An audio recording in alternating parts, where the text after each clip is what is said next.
Okay, Farzad, this is your Beamer. Got it up on the lift here, and just installed the new key switch. Got the gas cap off. We got to get the keys matched up because, well, the key was missing.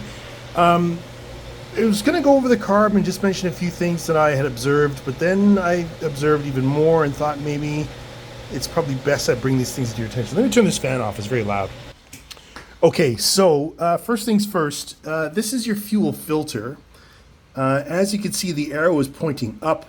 That is absolutely the wrong direction. This fuel filter has been installed upside down. What you may also have observed is that there's not a single clamp on any one of these fuel lines. Not one here, not one there. This one looks like it was probably cut using teeth. And then, of course, if you follow it down to the carb, which is, as you can see, in miraculous condition, there's no clamp there either. This doesn't translate onto video, but this is a fuel float, and this float feels very heavy to me. If I had to guess, I would say it's either fuel logged or something, but very, very heavy. Overall, you can just kind of see the condition of the carb is not looking too happy. I don't know that this carb has been cleaned ever. And jeepers, just yeah, you can even see the float is all cracked up there. We may have some issues. I don't know what I did with the float bowl. I had it here a second ago, but that's okay because I wanted to show you that your intake port here is loose. Of course, I removed this clamp so I can get the carb out of there, but this other side, which goes to the engine, is completely loose. This is an intake leak. And potentially you've been running the engine this way. Let's see if we can find that float bowl. Man, that carburetor is just some kind of kaboom.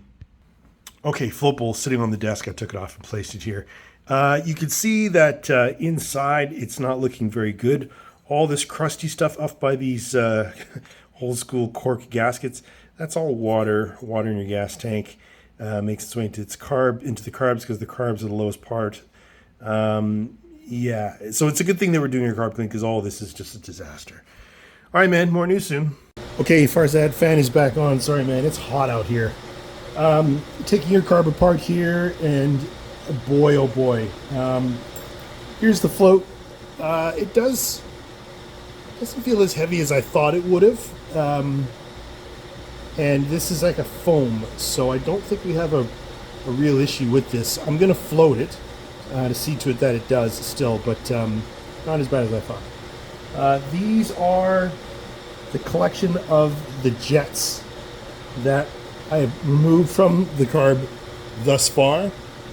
And as you can tell, my friend, you are in some kind of condition here. Wow. I mean, just wow. Okay, so there's that. Pulling the carb up here and close so you can see wetness around the butterfly. No big deal there. But just the overall condition of this carb is just sensational.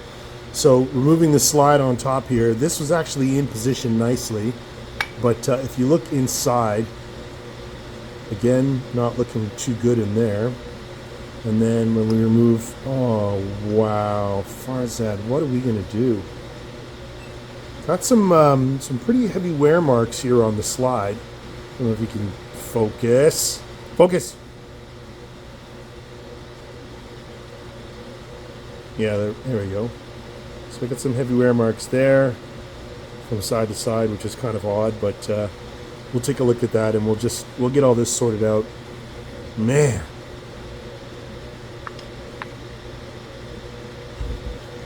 So I had to point out the needle here, just how unbelievably rancid it is. Jumping Jiminy's. Just looking at this fuel line here, you can see how effectively it was keeping the fuel going into your carb. No clamp on it whatsoever.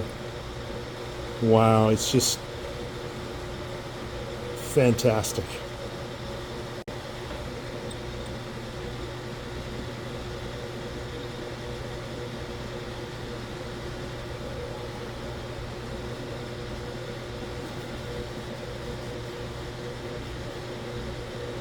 Oh my god. Oh, jeepers. Farzad, you are the luckiest guy. How this didn't set on fire, or I don't know. Just amazing.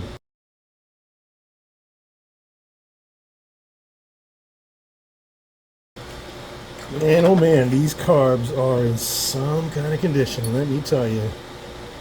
Just completely came apart there.